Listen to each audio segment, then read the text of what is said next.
Olá, alunos! Tudo bem com vocês? Aqui é o professor Wesley. Essa é a nossa segunda aula do curso de Física 2 e hoje nós comentaremos aqui sobre a dilatação térmica. Em especial nessa aula, nós discutiremos aqui acerca da dilatação térmica de sólidos. Beleza? Vamos lá? Primeiro ponto é que a gente precisa fazer aí uma pequena revisão de alguns conceitos que anteriormente nós havíamos discorrido na primeira aula do curso de Física 2. Beleza? Então, entendamos que o primeiro ponto que vocês precisam se ater é que, na nossa aula anterior, nós havíamos estudado o conceito de temperatura e nós vimos que a temperatura ela está diretamente atrelada com o conceito de escalas, que nada mais são aí do que maneiras a quais nós utilizamos para mensurar a temperatura de um dado corpo, de um dado objeto, certo? E é importante ainda que vocês se lembrem que a temperatura é uma medida de grau de agitação das partículas. Logo, precisamos entender que o quão maior a temperatura de um corpo, maior é o grau de partículas aí que estão em agitação. Beleza? Então, simplificando.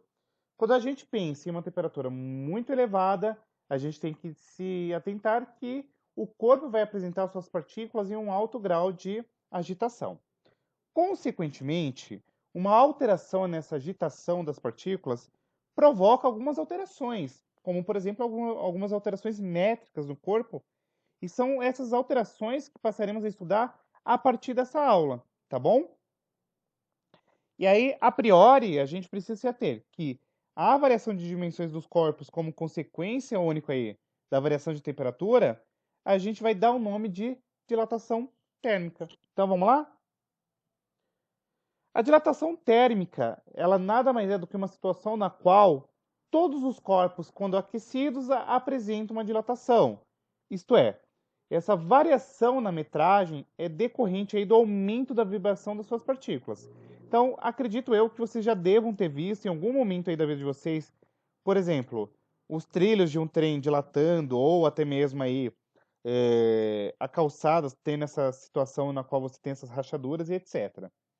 Então, entendamos que, esquematicamente, o que a gente está vendo aqui é uma situação na qual os corpos apresentam maior grau de agitação das suas partículas, e isso daqui também tem uma alteração, uma consequência aí na sua metragem, certo? Posto isto, a gente pode pegar essa charge aqui. Não consigo desatachar essa porca. E aí, o que o cara vai lá e faz? Coloca uma vela, acende e consegue desrosquear a porca. E aí, a pergunta que não quer calar é a seguinte: por que aconteceu isso daqui, pessoal? A resposta é simples. Esse material, esse sólido, ele sofreu uma dilatação térmica em decorrência do aumento da sua temperatura. E, consequentemente, isso também se refletiu aqui sobre as dimensões desse corpo. Ou até mesmo a gente pode pegar essa outra charge aqui, que também nos traz uma situação na qual a gente observa aí a situação de uma dilatação térmica de um sólido bastante recorrente no nosso dia a dia. Então vamos lá?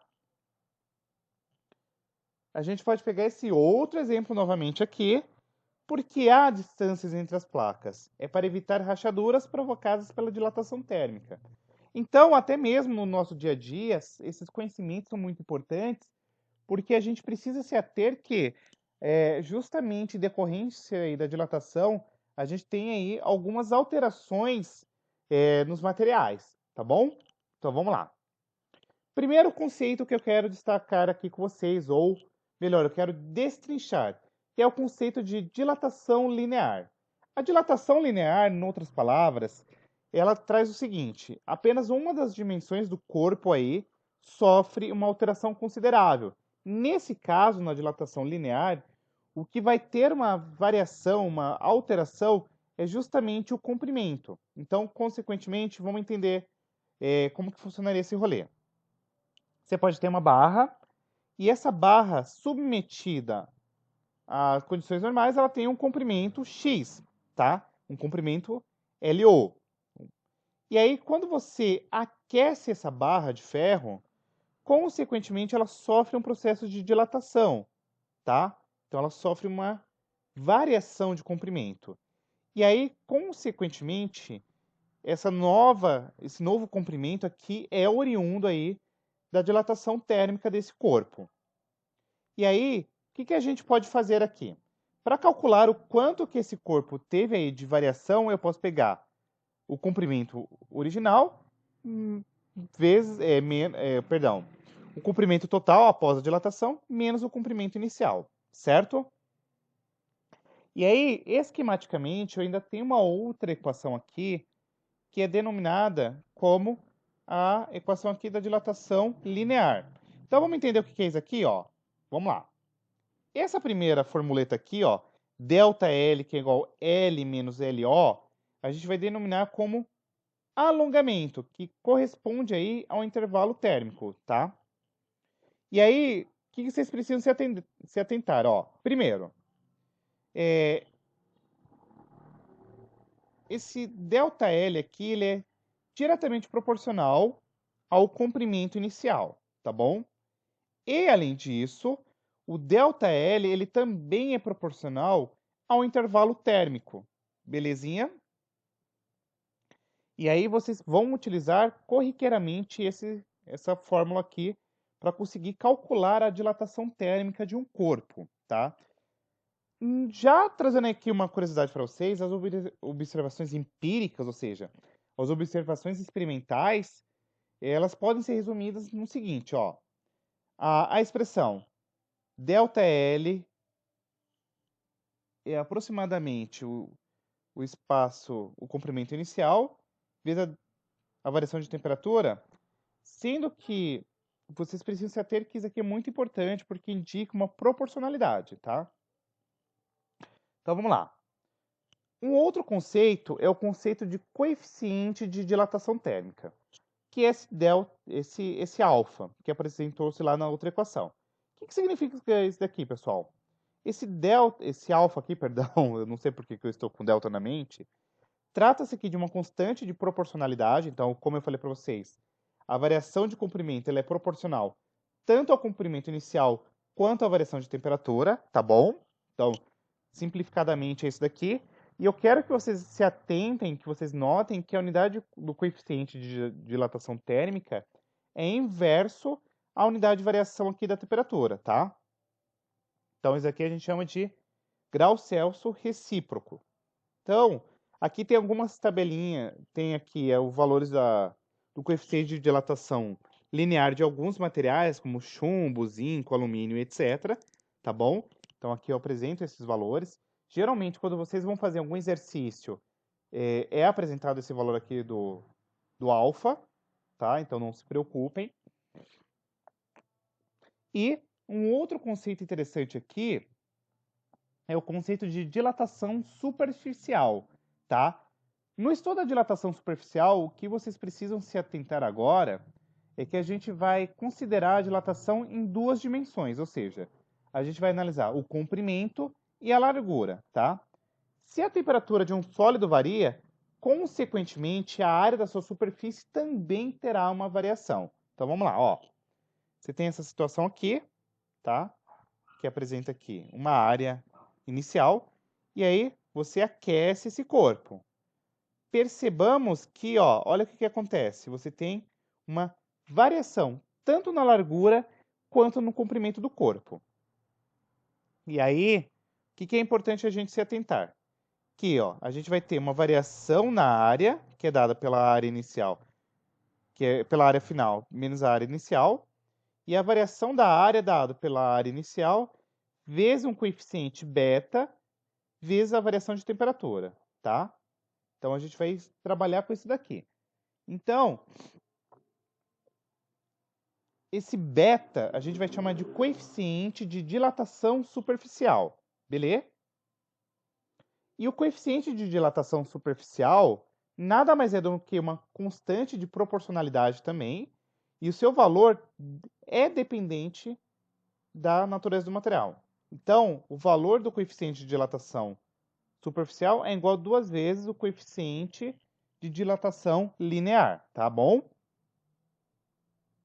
E aqui, novamente, tem aquela mesma relação lá do inverso da variação de temperatura. Belezinha?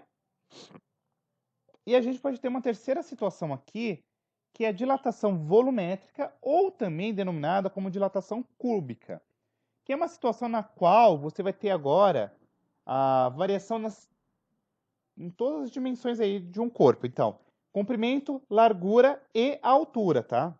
Então, vamos dar uma olhadinha aí como que se dá esse processo. Ó, primeiro, você tem aqui um cubo, certo? Com volume inicial, e ele é submetido a um aumento de temperatura. Consequentemente, o seu comprimento, a sua largura e a sua altura sofrem aqui dilatação. E aí, consequentemente, a variação desse volume vai ser dada pelo quê? Pelo volume final menos o volume inicial, tá bom? E aí a gente pode, simplificadamente, calcular que a variação do volume é dado pelo volume inicial vezes esse valor aqui que a gente chama de coeficiente de dilatação volumétrica vezes a variação de temperatura, tá? E o volume é dado pelo volume inicial vezes 1 mais o coeficiente de dilatação volumétrica vezes a variação de temperatura. Beleza? E não menos importante, esse valor aqui do coeficiente de dilatação volumétrica é dado pelo valor aqui de 3 vezes o coeficiente de dilatação linear. Então percebam que tudo é derivado. Primeiro a gente começou a trabalhar com comprimento, posteriormente nós trabalhamos com comprimento e largura, e agora a gente trabalha com 3 dimensões: comprimento, largura e altura, tá? E novamente esse valor é também denominado aqui como grau Celsius recíproco, tá bom? Primeira observação: tendo em vista que o coeficiente de dilatação superficial beta, esse daqui, é o dobro do coeficiente linear e que o coeficiente de dilatação volumétrica é o triplo do coeficiente de dilatação linear, podemos fazer essa relação, tá? E o segundo detalhe, e o último aqui, é que alguns materiais eles apresentam aqui valores muito baixos de dilatação, como por exemplo aqui o vidro Pirex, tá? E aí tem várias aplicações práticas no dia a dia. Por quê? Se o coeficiente de dilatação é bem menor que o vidro comum, consequentemente, esse material aqui, esse vidro Pirex, a gente pode submeter a ele a altas temperaturas sem que ele sofra rachadura ou sofra um trincamento, tá bom? E aí, por fim, eu queria ainda destacar que existem aí alguns materiais que apresentam valores aí de dilatação negativo, como por exemplo a borracha vulcanizada e, consequentemente, esses materiais eles sofrem uma contração quando a temperatura aumenta, tá bom? E aí na próxima aula a gente discorre acerca da dilatação volumétrica de líquidos e a gente apresenta novas informações, tá bom? Um beijão e até a próxima aula. Fui!